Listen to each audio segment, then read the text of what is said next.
결국 이제 느헤미야도 돌아가시고, 그리고는 뭐 느헤미야 없는 1년 동안도 그런 엉망진창이 됐는데 다시 돌아올 줄도 모르는 그런 입장에서 느헤미야가 죽고 난 다음에 어떻게 됐겠냐는 거예요. 당연히 11조 안 했죠. 레위 사람들 다 떠나버렸고, 또 몇몇 남아있는 사람들, 왜냐하면 성전 자체에 이미 돈이 좀 있잖아요. 금그릇 은그릇 있고 하니까 그거 바라고 먹고 사는 사람들이 있기는 한데, 그런데 하나님 섬기는 것이 영 그냥 귀찮은 일이 되고 말았어요. 하나님께서 천년을 하루처럼 이스라엘 백성과 함께 동행해 보셨는데 마음만 너무 상하신 거예요. 결국 이제 하나님께서 이렇게 말씀하십니다. 우리 한번 말라기 같이 가봅시다. 구약의 마지막 예언자이기도 하고, 결국 이제 하나님과 이스라엘 백성 사이의 결별에 대한 내용으로 끝이 나 있는데, 우리 같이 한번 봅시다. 여호와께서 말라크, 뜻은 나의 사자라는 사람 이름이죠. 그 말라크를 통하여 여호와 이스라엘에게 말씀하신 경고문이에요. 구약의 마지막 책은 경고문으로 끝나 있어요.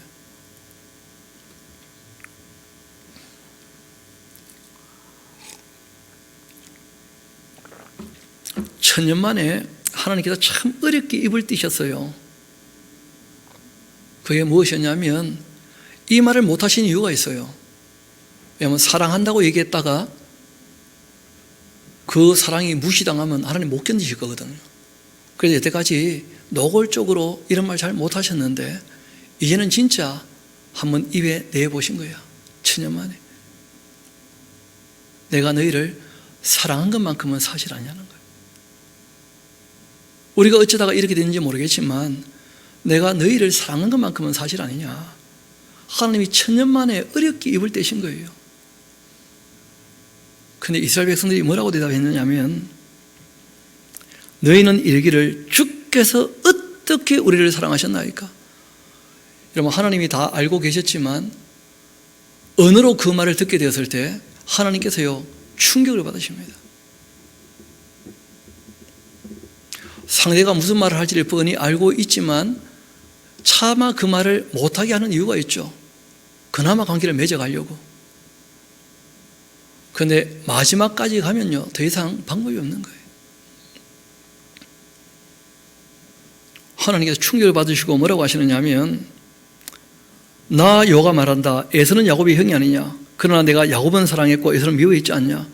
에돔은 멸망했고 너희는 다시 회복되었는데 그 사랑 아니냐. 그러면 그렇게 대답하지만 그들의 그 산들은 황폐하고 그 산업은 광야 이리에게 넘겨지지 않냐. 에돔 말하기를 우리가 무너뜨림을 당하였으나 황폐된 곳 다시 살리라 하거니와 나 만군의 여호와가 이른다. 그는 싸울지라도 나는 헐 거다. 사람들이 그들을 이끌어 악한 지역이라 할 거고 여호와의 그 영원한 진노를 받은 백성이라 그렇게 할 거다. 너희는 눈으로 보고 말해라. 여호와께서는 이스라엘 지역 밖에서 크시다 그렇게 할 거다. 이게 무슨 말이냐 하면, 주께서 우리를 어떻게 사랑하셨습니까? 그러니까 하나님께서요 대답할 말을 제대로 못 찾아요. 내가 너희는 사랑했고 야곱은 이 에서는 미워했는데 모르겠냐. 그리고 하나님께서 얼마나 자존심이 상하는지, 내가 너에게는 인정 못 받지만 온 세상이 나를 인정하고 있다. 실제로 그랬잖아요. 바벨론의 느부갓네살 왕이, 다리오 왕이, 아닥사스 왕이 다 하나님을 인정하지 않습니까? 고레스가 다. 내가 이스라엘 지역 밖에서 오히려 크다 일컬음 받게 될 거라는 거예요. 그 남자들이 또 하는 말들이거든요. 실제로 부부싸움이 심하게 일어나가지고 이혼의 지경까지 딱 이르게 되면 그 남자들이 뭐 잘못이 하나도 없다, 여자는 100% 잘못했다, 뭐 그런 일은 인간 세상에 없지만 하나님께서 그런 관계로 이제 얘기를 하신 것이거든요. 그때 남자가 보통 하는 말이 뭐냐면, 내가 밖에서는 이런 대접 안 받는다. 너 너무한 거 아니냐. 또 남자들이 사랑한다는 얘기를 잘 안 할 수 있지만 어렵게 한번 사랑한다 입을 뗐는데, 사랑한다고 증거를 대봐. 그 증거 될 사람이 있습니까? 뭐. 내가 월급 다 줬잖아. 월급만 다 주면 사랑이라. 뭐 그러면 또 할 말이 없는 거예요. 그러면 솔직히 지금 세상도 그러거든요. 아들을 보냈는데 사랑하셔가지고 그게 다냐 그러면서 그러고 덤벼들고 있으니까 뭐. 하나님이 참 자존심이 너무 상하고요, 너무 대답이 궁색한 걸 하나님께서. 나의 이름을 멸시하는 제단들아, 나 만군의 여호와가 너에게 말하지 않느냐? 아들은 그 아버지를, 좋은 그 주인을 공경하는 것이 마땅할 텐데, 내가 아버지인데 나를 공경함이 어디 있냐? 내가 너희의 주인인데 나를 두려움이 어디 있냐? 너무 함부로 하나님을 대한다는 거예요. 그러나 너희는 이르기를 우리가 어떻게 주의 이름을 멸시하였나이까? 대들고 있으면서. 한번 물어보자. 너희가 더러운 떡을 나의 제단에 드리고도 말하기를 우리가 어떻게 주를 더럽게 하였나이까? 그렇게 하고 있구나. 이는 너희가 여호와의 그 식탁은 경밀히 길 것이라 말하기 때문이다. 만군의 여호와가 말한다. 너희가 눈먼 희생 제물을 바치는 것 어찌 악하지 않고 저는 것 병든 것 드리는 것 어찌 악하지 않냐? 하나님께 정성과 사랑이 전혀 없다는 거예요. 이제 그것을 한번 너희 총독에게 드려봐라. 그가 너를 기뻐하겠냐? 너를 받아주겠냐? 만군의 여호와가 말한다. 너희는 나 하나님께 은혜를 구하면서 우리를 불쌍히 여기소서 그렇게 한번 해봐라. 너희가 나를 이렇게 대하고 있는데 내가 너희 중 하나님들 받을 수 있겠냐? 그래. 만군의 여호와가 이른다. 너희가 내 제단 위에 헛되이 불사르지 못하게 하기 위하여 너희 중에 성전문을 닫을 자가 있었으면 좋겠다. 예배하지 말라는 거예요, 하나님께서. 내 말을 듣고 내 말을 따라 살지도 않고 하나님을 존중도 안 하면서 성전문을 닫아라, 성전문을. 그만두자는 거예요, 하나님께서. 내가 너희를 기뻐하지 않는다. 너희 손으로 드리는 것 내가 받지도 아니할 거다. 만군의 여호와가 이른다. 해 뜨는 곳에서부터 해 지는 곳까지 이방 민족 중에서 내 이름이 크게 될 거다. 오히려 각 성에서 각 처에서 내 이름을 위하여 분향하며 깨끗한 제물을 드릴 거다. 이는 내 이름이 이방 민족 중에서 크게 될 것이다. 그러나 너희는 말하기를 여호와의 식당은 더러워졌고 그 위에 있는 과일 곧 먹을 것은 경비력일 것이라 그렇게 하면서 나의 이름을 더럽히는구나. 만군의 여호와가 이른다. 너희가 또 말하기를 이 일이 얼마나 번거로운가 하면서 코tum치고 훔치 물건 저는 것 병든 것 이걸 다 가져왔지 않냐? 너희가 이같이 복음물을 가져오니까 내가 그것을 너희 손에서 받을 수가 있겠냐? 이는 여호와의 말이다. 짐승떼 가운데 수컷이 있는데 그 소원하는 일에 흠이 있는 것으로 속여 나에게 드리는 자 다 저주받게 될 거다. 나는 큰 임금이고 내 이름은 이방 민족 중에서 두려워하는 것이 됨이라. 만군의 여호와의 말이다. 하나님께서 율례와 법도를 말씀하셨는데 그 말씀을 따라 사는 게 아무것도 없으면서 하나님께 제사하겠다고 와가지고 다 가짜라는 거예요. 하나님께서 그런 거. 차라리 성전문을 닫아라는 거라. 너희 제단들아, 이제 너희에게 이같이 내가 명령한다. 만군의 여호와가 이른다. 너희가 만일 듣지 아니하며 마음에 두지 아니하여 나의 이름을 영화롭게도 하지 아니하면 내가 너희에게 저주들을 내려서 너희의 복을 저주하리라. 아니 내가 이미 저주했어. 이는 너희가 그것을 마음에 두지 않았기 때문이다. 하나님 말씀을. 봐라, 내가 너희의 그 자손을 꾸질 거고 똥 곧 너희 절기 희생의 똥을 너희 얼굴에 발라버릴 것이다. 그 자녀가 복이었거든요. 그런데 이 말씀 이후에 이스라엘 백성들이 400년 동안 아주 혹독하게 그 맷돌기 당하거든요. 하나님께서 복을 거둬 가시겠다는 거예요. 그리고 이스라엘 백성들이 400년 동안 진짜 암흑기를 보내죠. 구약과 신약의 중간사. 그러면서 뭐라고 하시느냐면 이러한 일들은 너희가 그것을 마음에 두지 않았기 때문이고 봐라, 내가 너희 자녀를 꾸질 거고 똥 곧 너희 절기의 그 희생의 똥을 너희 얼굴에 발라버릴 거다. 너희가 그것과 함께 제하여 버림을 당할 거다. 만군의 여호와가 이른다. 내가 이 명령을 너희에게 내린 것 레위와 세운 나의 언약, 레위기의 율법을 얘기하거든요. 항상 있게 하려고 함인 줄 너희가 알 거다. 레위가 세웠던 나의 언약은 생명을 주고 평강을 주는 언약이었다는 거예요. 신앙윤리와 생명윤리와 가정윤리와 사회윤리. 원래부터 율법을 지켜 구원받고 전혀 그런 거 아닙니다. 구원받은 백성이니까 어떻게 살지에 대해서 얘기를 하신 거예요. 그리고 우리가 신약에 와서 사도행전 15장에 똑같이 말씀하시잖아요. 일단 우상의 제물 먹지 말 것, 그리고 음행하지 말 것, 피와 몸에 주인 것 먹지 말 것, 그리고 모세의 율법을 좀 배워서 생활을 거룩하게 하는 거예요. 생활을. 그런데 뭐 구원밖에 모르니까 율법으로 구원받냐? 누가 율법으로 구원받는다 그랬습니까? 그래. 믿음으로 구원받는다. 한번 물어봅시다. 그 믿음 누가 인정합니까? 구원은 하나님께서 은혜로 베푸시는 거지 자기 믿음으로 자기가 구원받습니까? 그러니까 구원 자체에 대한 욕심이 너무 크니까 하나님 입장이 보이지도 않는 거예요. 너무 함부로 말을 해 그냥. 레위와 세웠던 나의 언약은 생명과 평강의 언약인데 내가 이것을 그에게 준 것은 그로 경외하게 하려고 한 것이었는데 그가 나를 경외하고 내 이름을 두려워했었다. 이런 하나님을 경외한다는 말은 그 말씀에 순종하는 거예요. 사랑해서. 그 이상 뭐가 있겠어요, 그래. 그의 입에는 진리의 법이 있고 그의 입술에는 불의함이 없고 그가 화평함 그리고 정직함으로 나와 동행했고 많은 사람을 돌이켜 죄악에서 떠나게 했었는데 애굽에서 나올 때 처음에 잠깐 잘했다는 거예요. 잠깐. 그렇게 제사장의 입술은 지식을 지켜야 하고 그리고 사람들은 그 입에서 율법을 구하게 되어야 할 건데 제사장은 만군의 여호와의 그 사자가 됨인데 너희는 옳은 길에서 떠나가지고 많은 사람을 율법에 오히려 거스르게 하고 있구나. 나 만군의 여호와가 이른다. 너희가 레위의 언약을 깨트렸다. 너희가 내 길을 지키지 않았고 율법을 행할 때 사람을 치우치게 그렇게 했다. 그래서 나도 너희로 하여금 모든 백성 앞에서 멸시와 천대를 당하게 하였다. 이스라엘 백성들이 또 뭐라고 하느냐 하면 우리는 한 아버지를 가지지 아니했냐, 한 하나님께도 우리를 지으신 바가 아니냐, 어찌하여 우리 각 사람이 자기 형제에게 거짓을 행하여 우리 조상들의 언약을 욕되게 하냐. 유다는 거짓을 행하였고 이스라엘과 예루살렘 중에 사는 그 가정한 일을 행하였으며 유다는 여호와께서 사랑하시는 그 성결을 욕되게 하여 이방신의 딸과 결혼했다. 이 일을 행하는 사람에게나 속한 자, 깨는 자, 다 응답하는 자는 물론이고 만군의 여호와께서 제사를 드린다 할지라도 여호와께서 야곱의 장막 가운데서 끊어버리실 거다. 너희가 이런 일도 다 행하고 있지 않냐. 곧 눈물과 울음과 탄식으로 여호와의 제단을 가리게 하고 있구나. 그러므로 여호와께서 다시는 너희의 그 봉헌물을 돌아보지도 않고 그들 너희 손에서 기꺼이 받지도 아니하시는데 너희는 또 이러기를 어찌 됨이니까 그렇게 하고 있구나. 이는 너와 내가 어려서 맞이한 그 아내 사이에 여호와께서 증인이 되시기 때문인데 그는 너의 짝이고 너의 서약한 아내로되 너가 그에게 거짓을 행하고 있구나. 그러니까 뭐 신앙윤리, 생명윤리, 가정윤리 다 깨졌어요. 그냥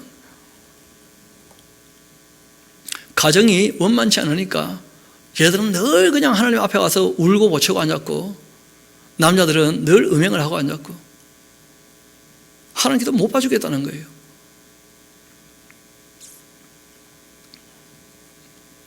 이어 말씀하십니다. 그에게는 영이 충만하지 않냐. 그러나 오직 아담과 하와 하나만 만드셨다는 거예요. 둘이 하나 되라고. 어찌하여 하나만 만드셨겠느냐. 경건한 자손을 얻고자 하심이었는데 그러므로 너의 심령을 상가시켜 어려서 맞이한 아내에게 거짓을 행하지 말라 했는데 이스라엘 하나님 여호와가 이르노니 나는 이혼하는 것, 옷으로 학대를 가리는 것 다 미워한다. 만군의 여호와의 말이라. 그러므로 너희 심령을 삼가 지켜 거짓을 행하지 마라. 음행하지 말라는 거죠. 이 당시 남자들이 얼마나 여성들을 폭력적으로 대했는지. 뭐 가부장적 사회, 악한 세상은 늘 그렇죠. 뭐 남자가 아무래도 육체적으로 조금 강하니까 뭐 자기 말 듣게 하려고 얼마나 좁혀내는지 그냥 아주 악한 세상이죠. 다. 우리나라도 뭐 얼마 전만 해도 그러지 않습니까? 3, 40년 전만 해도 가정폭력이라는 게 뭐 일상다반사였으니까요. 요즘 그래도 조금 철이 들었는지 그런 일이 조금 줄기는 했는데 그런데 문제는 가정폭력은 줄었는데 음행은요 더 많아졌어요. 그냥 온 세상이 음행천지야. 그냥 너희가 말로 여호와를 괴롭게 하고도 이르기를 우리가 어떻게 여호와를 괴롭혀야 되나이까 그렇게 하고 있구나. 이는 너희가 말하기를 모든 악을 행하는 자 여호와의 눈에 좋게 보이고 있고 그에게는 기쁨이 된다 하면서 또 말하기를 정의의 하나님이 어디 계시냐면서 정의와 공의를 굳게 그러니까 신앙윤리 깨졌고 생활윤리, 생명윤리 깨졌고 가정윤리 깨졌고 이제는 사회윤리 다 깨져버렸어요. 그냥 아무것도 없는 거예요. 아무것도. 만군의 여호와가 이른다. 봐라 내가 내 사자를 보내셨는데 그가 내 앞에서 길을 준비할 거고 또 너희가 구하는 바 주가 갑자기 그의 성년에 임하게 될 거다. 곧 너희가 사모하는 바 언약의 사자가 임하게 될 텐데 그가 임하시는 날 누가 능히 당하며 그가 나타날 때 누가 능히 서겠냐. 그는 금을 연하는 자이고 불과 표백하는 자이고 잿물과 같을 건데 그가 은을 연하여 깨끗하게 하는 자같이 앉아 레위 자손 깨끗하게 하되 금은같이 그들을 연단할 거다. 그들이 공의로운 제물을 나 여호와께 바치게 될 때가 온다. 그 예수님 초림과 예수님의 재림에 대한 얘기를 하는 거예요. 약속하신 언약의 그 사자. 이만이 아닙니다. 당연히 아니죠. 예수님. 예수님 초림 때 그리고 예수님 재림 때. 초림 때는 예수님께서 오셔서 그 교회를 세우실 준비를 다 하시고 성령께서 오셔서 교회가 시작되었고 예수님 재림 이후에는 천년왕국으로 이스라엘이 다시 회복되는 시대가 열리게 되는 거죠. 이어봅시다. 그때 또 유다와 예루살렘의 보험을 옛날과 고대와 같이 나 여호와께 기쁨이 될 때가 올 거다. 내가 심판으로 너에게 임할 거다. 점치는 자, 가늠하는 자, 거짓 맹세하는 자, 품꾼의 삭에 대하여 억울하게 하며 과부와 과를 압제하며 나그네를 억울하게 하며 나를 경외하지 아니하는 자들에게 속히 증언할 텐데 만군의 여호와가 말하였다. 나 여호와는 변치 않는 존재다. 그러므로 야곱의 자손들아 너희가 소멸되지는 아니할 거다. 그래서 편무적 언약으로 말미암은 이스라엘 회복이 있다는 거예요. 메시아 재림 이후에. 한편 3장 7절도 전혀 배경 모르고 읽으니까 복 받으려면 11조 바쳐라 이런 식으로 얘기를 해요. 물어봅시다. 예수님 당시에 11조를 땡종고리 한 푼 안 떼먹고 박하와 회양과 근처의 11조까지 바쳤던 바리새인들 복 받았습니까? 저주 받았습니까? 예수님 말씀은요, 독사의 자식들. 11조를 바쳤는데 복 받기는 뭘 받아요? 독사의 자식이지. 왜냐하면 돈은 바치는데 그 당시에는 예수님 말씀이요, 의와 인과 신이 없다는 거야. 정의와 공의를 따르는 삶이 없어. 자기 욕심대로 살지. 욕심 이루어달라고 11조 바치면 그건 말도 안 되는 거죠. 말도. 그럼 지금 이 얘기는 어떤 얘기냐면 11조를 했어야 레위 사람들이 먹고 살 길이 있고 레위 사람들과 제장들이 11조를 먹고 살아야 성경을 가르칠 텐데, 그런데 하나님 말씀에 아무런 관심이 없으니까 결국 이제 11조도 안 하고 레위 사람들 다 도망가 버렸고, 그게 하나님께서 복을 줄 방법이 없어요. 왜냐하면 하나님의 복과 저주는 율법에 기인하는 거 아닙니까? 그 말씀을 순종하면 복 받는 것이고 그 말씀 듣지 않으면 저주가 임하는 것인데, 그 11조로 말미암은 복이라는 것은 돈 문제가 전혀 아니에요. 그럼 우리가 차근차근 읽어보면 알 수 있는 것이고 배경을 알고 있으니까 우리가 기억에 두시고 읽어나가면 이해가 될 겁니다. 그뿐 아니라 여러분 이런 거 있잖아요. 이혼할 때 그 4주간 시간이 지나도 전혀 안 되면 결국 이제 제일 마지막에 뭘 작성하느냐, 결국은 돈 문제죠. 위자료 얼마 해가지고 돈 문제가 나오면 끝나는 거예요. 그냥 나눠 갖기 하고 딱 끝나는 거예요. 그냥 부부가. 하나님이 오죽하면 돈 문제를 얘기하겠습니까? 그게 하나님 입장이나 마음도 전혀 모르고 막 11조면 복 받는데 그냥. 제가 보기에 지나쳐도 너무 지나친 거예요. 어찌 그리 하나님 입장을 모르는지. 교회가 돈 욕심이 너무 많은 거예요. 우리 한번 봅시다. 어떻게 되어 있는지. 만군의 여호와가 이르는데 너희 조상들의 날로부터 너희가 나의 규례를 떠나서 지키지 아니했다. 그런즉 나에게로 좀 돌아와라. 돌아오려면 어떻게 하면 됩니까? 호세아 14장에 나와 있잖아요. 말씀을 가지고 돌아오라고. 나에게 돌아와라. 그리하면 나도 너희에게로 돌아가리라. 그렇게 했는데 너희가 이르기를 우리가 어떻게 해야 돌아가리까? 어떻게 되겠습니까? 말씀을 들어야지 그래. 우리 다시 한번 호세아 14장 같이 가봅시다. 우리 한번 확인하고 들어옵시다. 호세아 14장 같이 가봅시다.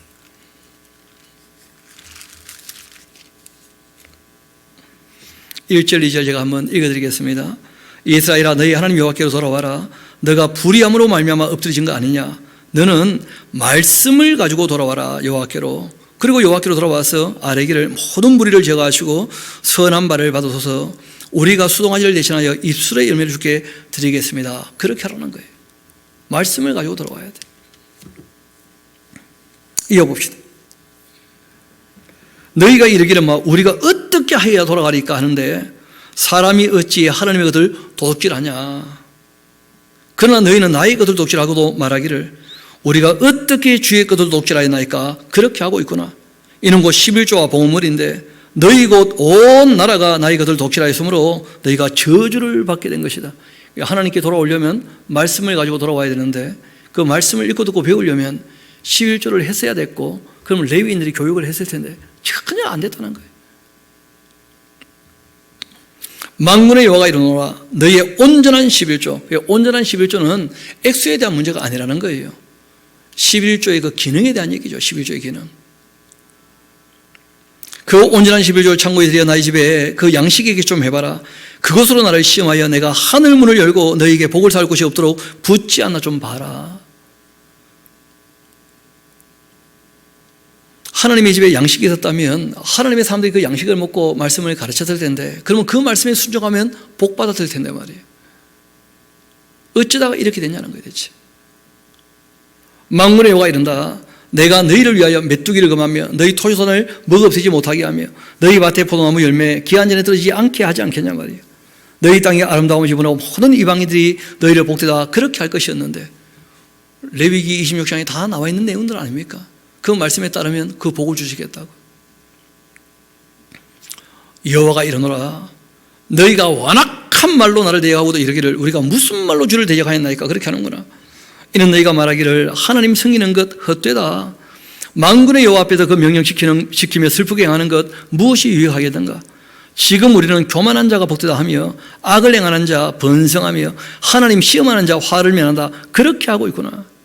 그때 여호와를 경외하는 자들이 피차에 말할 거다. 여호와께서 그것을 분명히 다 들으셨다고. 말 함부로 하면 안 되는 거죠. 여호와를 경외하는 자와 그 이름을 존중히 여기는 자를 위하여 여호와 앞에 있는 기념책에 다 기록하셨다.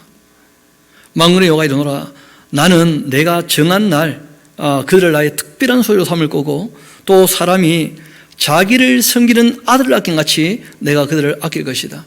똑같이 사랑한다. 그런 헛소리 하면 안 돼요. 하나님 그렇게 말씀하신 적 없습니다.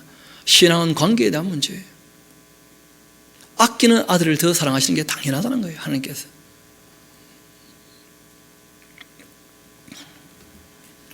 정말 하나님을 경외하면서 그 이름을 존중히 여기는 자를 기념책에다 다 기록해 두시는 거예요.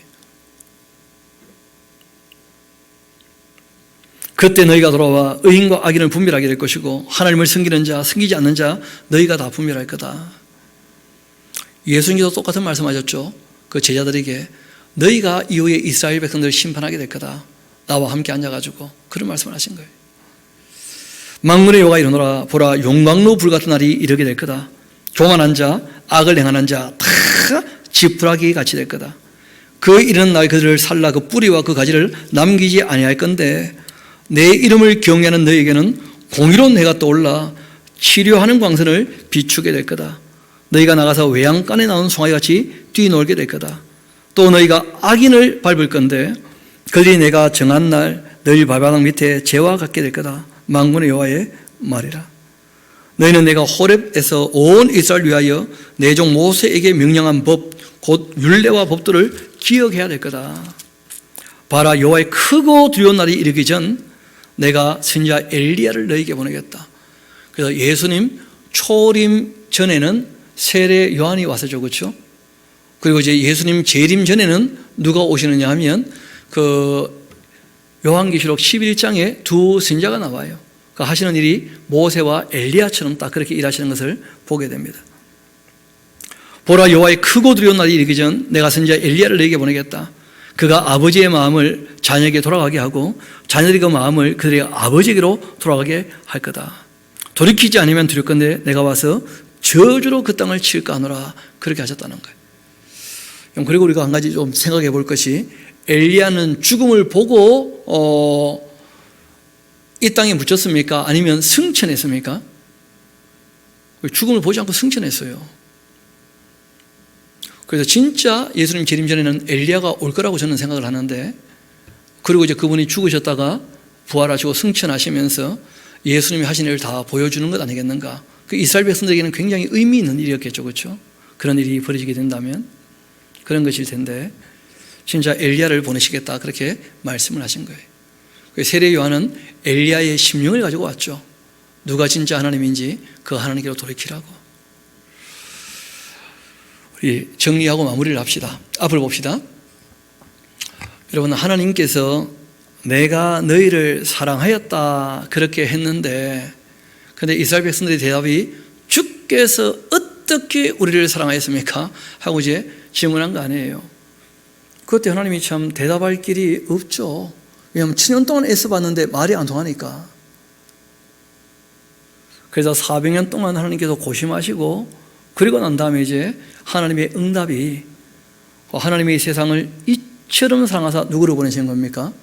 독생자라고 보내신 거죠. 그래서 우리가 예수 그리스도 안에서 하나님께서 이루신 그 사랑에 대한 내용을 우리가 간략하게 정리하고 마치면 좋겠습니다. 여러분, 사랑이라고 할 때 묻지 않으면 누구나 다 사랑합니다 말할 수 있는데, 사랑이 뭐냐 물어보면요 참 대답하기 쉽지 않아요. 과학으로는 답이 없는 것이고, 국어학자들에게도 참 어려운 단어죠. 사랑. 그런데 성경을 보면 사랑은 무엇을 하느냐 하는 것으로 우리에게 다 드러나게 되어집니다. 사랑을 명사라고 보기보다는 어떤 상태에서 움직이고 있는 거예요. 진짜 사랑은 움직이는 거죠. 그렇죠? 그래서 제일 먼저 사랑은요, 변함없이 관심을 갖는 거예요. 지속적으로. 관심을 갖는다는 것은 두 가지 의미가 있습니다. 상대를 알려고 하고 나를 상대에게 알려주고자 하는 것이 관심에 대한 표현이에요. 하나님 우리를 아시는 것은 너무나 다 잘 아시죠. 그렇죠? 그래서 하나님께서는 우리에게 관심이 있기 때문에 자신을 좀 다 알기를 원하시는 거예요. 그래서 우리에게 이 말씀을 해주신 겁니다. 심지어는 그 아들까지 보내셔가지고 나를 본 자는 누구를 봤다는 거예요? 아버지를 봤다면서 하나님에 대해서 다 알기를 원하시는 거예요. 그래서 어떤 분은 그런 얘기합니다. 이것이야말로 하나님이 우리를 향한 연애 편지라는 거예요.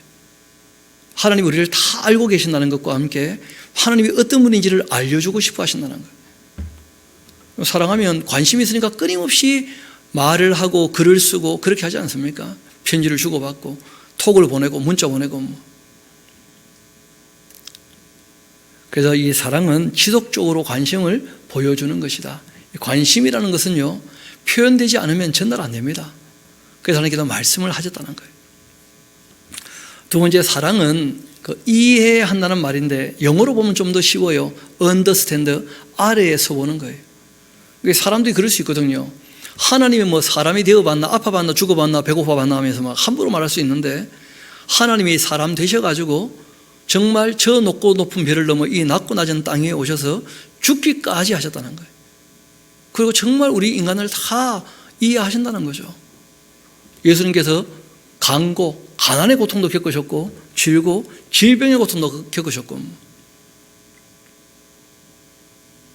너무 바빠서 먹지도 못하시고, 또는 뭐 주무시도 못하시고, 인간의 모든 일들을 다 이해하신다는 거예요. 왜냐하면 낮은 데에 서봤기 때문에 다 이해가 된다는 거예요. 그리고 말씀하시는 거죠. 회개해라. 내가 다 용서해 주마.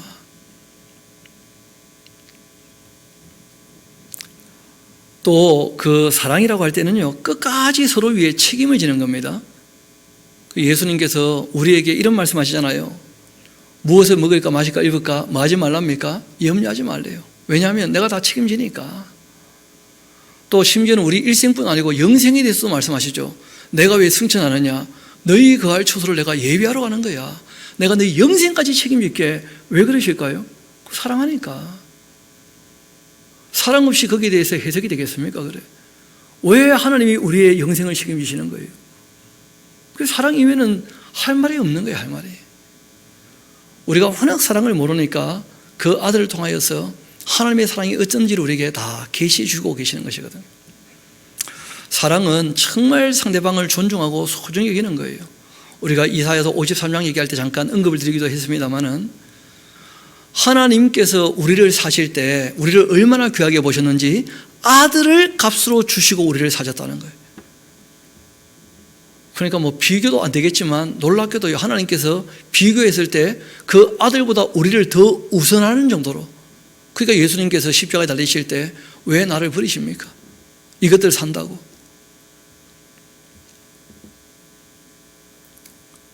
그게 사랑이라는 게 사랑. 얼마나 소중히 여기고 존중히 여기는지 그 아들을 값주고 우리를 살렸다는 거예요. 우리가 이런 사랑을 본받는 거죠. 정말 사람을 대할 때 소중히 여기고 존중히 대하고 있는가. 또 사랑은 스스로 수고해서 자기를 희생하는 겁니다. 그래서 상대의 피를 끝까지 채워주는 거예요. 이런 우리가 죄를 지었는데 용서받지만 죄값을 치르지 못하잖아요. 그래서 우리 죄값을 대신 치러주셔요. 자신을 죽여가지고 그 값을 희생하시는 희생. 그 희생양이죠. 희생양. 희생제물이고 우리 힘으로 어찌할 수 없으니까 영생에 대한 것은 우리 힘으로 어찌할 수 없는 거 아니겠어요? 그런데 하나님께서 대가를 지불하시고 영생의 길을 여신 거 아니에요? 사랑하면 희생하는 것을 얼마든지 감수할 수 있다는 거예요. 저도 생각해 보니까 우리 어머니도 나의 아내도 희생을 하는 거예요. 희생을 사랑하니까. 함께 신앙생활 해보면 모든 성도와 함께 서로 희생하는 거예요. 서로. 서로 필요를 채워주는 거 아니에요. 그리고 함께를 넘어서서 하나가 된 거예요. 하나가. 예수님께서 말씀하시죠. 아버지와 나는 하나다. 또 우리에게도 뭐라 하십니까? 하나가 되자. 얼마나 하나가 되고 싶은지 내 살을 먹어라. 내 피를 마셔라. 내가 너희 안에, 너희가 내 안에 그냥 하나가 되자는 표현이에요. 하나가. 이 사랑은요, 하나가 되는 거예요. 하나가. 그러니까 혼자 멀쩡하면 하나 되기 어려워요. 자기를 깎아내야 돼. 부부가 하나 되려면 반은 드러내어야 반반이 합쳐져서 하나가 되는 거예요. 자기가 너무 잘난 사람은, 교만한 사람은 하나 될 수 없어요.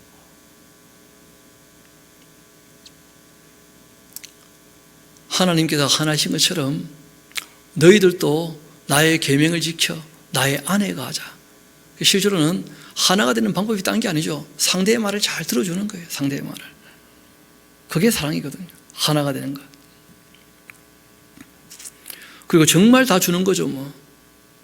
예수님께서 그 이름을 주시고 심지어는 하나님 나라를 기업으로 주시고 성령 보내주시고 살을 주시고 피를 주시고 안 주겠나요? 그 아버지나 아들까지 보내시고 다 준다는 거예요. 그냥 다 주고도 부족하다고 생각하시는 거예요.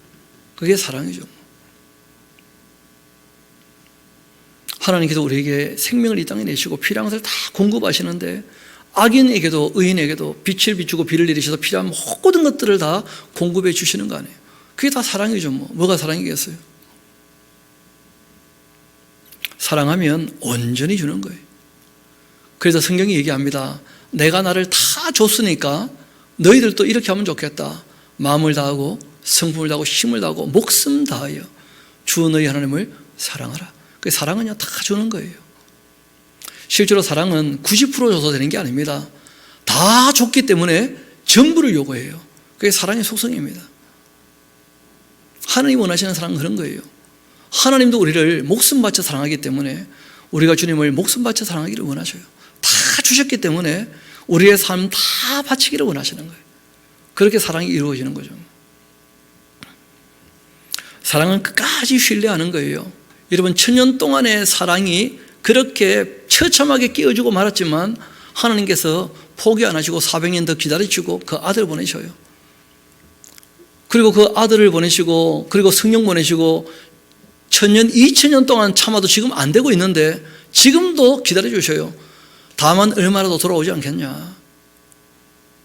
말씀의 씨를 계속 뿌리신다는 거예요. 덜어는 옥토에 떨어질 거니까 하나님이 아직도 포기 안 하신 거예요. 오늘 또 누군가를 통해서 말씀하시는 거죠. 사랑은 그런 것이라는 거예요. 끝까지 믿어주는 거예요. 끝까지. 사랑은 서로에게 기쁨과 행복이 되는 거예요. 여러분, 만남이 즐거워야 되지 않겠습니까? 부담되면 안 되잖아요.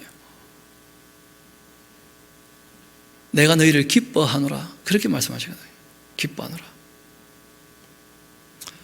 지극히 높은 곳에서는 하나님께 영광이고 땅에서는 기뻐하심을 입은 자들에게 평화로다. 기뻐하심을 입은 사람들. 하나님께서 기뻐하시는 사람이 있다는 거예요. 저와 여러분이 그런 사람이기를 소망합니다. 이 사랑은 기쁨이 되고 행복이 되는 거예요. 보기만 해도 좋아야 돼 그냥. 이게 사랑이죠. 그리고 사랑은 딴 게 아니고 영원히 섬기는 것입니다. 예수님도 섬김을 받으러 오신 것이 아니라 뭘 하러 오셨다는 거예요?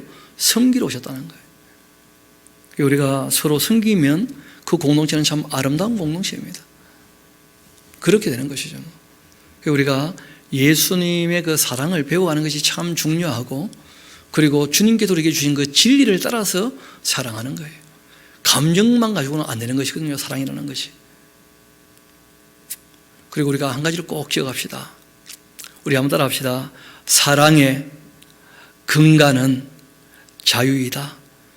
그러니까 자유가 보장되지 않으면 사랑이 아니고 강요가 될 수밖에 없어요. 그래서 예수님이 이 땅에 오신 이유가 뭐냐면 우리에게 진정한 자유를 주기 위함이었어요. 주의 성령이 내게 임하셨는데 이는 가난한 자에게 복음을 전하게 하시려고 내게 기름을 부으시고 나를 보내사 포로된 자에게 자유를, 눈먼 자에게 다시 보게 함을, 눌린 자를 자유롭게, 그렇게 주님의 은혜를 전파하게 하려고 하심이었다. 진리를 알지니 진리가 너희를 자유케 할 것이다. 예수께서 대화 이르시되 진실로 너희에게 이르노니 죄를 범하면 다 죄의 종이 되어 마는 것이다. 종은 영원히 집에 가지 못하되 아들은 영원히 가나니 그러므로 아들이 너희를 자유롭게 한다면 참으로 너희가 자유롭게 될 것이다. 그 죄와 사망에서 자유로워야 돼요. 인격적인 선택의 자유가 있어야 되고, 그리고 실천의 자유가 다 보장되어야 돼요. 거짓 형제들은 남의 자유를 억압하는 사람들이죠. 가만히 들어온 거짓 형제들 때문인데, 그들이 가만히 들어온 이유는 그리스도 예수 안에서 우리가 가진 자유를 엿보고 자유를 억압하려고, 우리를 자기들의 종으로 삼고자 그렇게 하는 것 아니겠느냐. 그러니까 우리가 사람을 메어놓으면 안 돼요. 자기에게. 공동체가 참 중요하지만 그러나 너무 메어놓으면 안 돼요. 자유한 가운데 스스로 사랑으로 종이 되도록, 그러니까 우리가 진리와 사랑의 이외에는 매이지 않도록 해야 돼요. 그렇게 우리를 자유롭게 하려고 자유를 주셨으니까 걸음으로 굳건하게 서서 다시는 종의 멍에를 매지 말자. 형제들아, 너희가 자유를 위하여 부르심을 입었으니까 그 자유로 육체의 길을 삼지 말고 이제 사랑으로 서로 종으로 돼야 되지 않겠냐. 자유롭게 하는 그 온전한 율법, 진리니까요, 율법이. 그것을 들여다보고 있는 자라면 듣고 잃어버린 자가 아니고 실천하는 자가 아니겠는가. 그 사람이 그 행하는 일에 복을 받게 될 것입니다. 너희는 자유의 율법대로 선택에 대한 자유가 있으니까 심판받을 자처럼 말도 하고 행하기도 해라. 왜냐하면 선택과 행함에 대한 하나님의 뭐가 있다는 거예요? 평가와 심판이 반드시 있다는 거예요. 그리고 또 부탁이 있는데 너희 자유가 믿음 약한 자에게 걸려 넘어지게 하는 것이 되지 않도록 스스로 조심해야 될 거다. 내가 모든 사람에게서 자유롭지만 스스로 모든 사람에게 종이 된 이유가 있다. 더 많은 사람을 얻고자. 사랑이니까. 주는 영이신데 주의 영이 계신 곳, 성령께서 함께 하시면 자유롭게 됩니다. 왜 이상한 데 자꾸 메어 놓으려고 하는 거예요, 대체? 억압을 하고 강요를 하고. 그건 신앙이 아니죠. 너희에게 자유가 있으나 그 자유로 악을 가리는 데 사용하지 말고 오직 하나님의 종과 같이 그렇게 하라. 저도 여러분도 사랑과 진리 이외에는 어디에도 매이지 않는 정말 자유한 사람으로서 우리가 진리를 따라 사랑으로 서로 종이 되어지는 그러한 하나님의 자녀가 되기를 소망합니다. 우리 함께 기도하도록 합시다.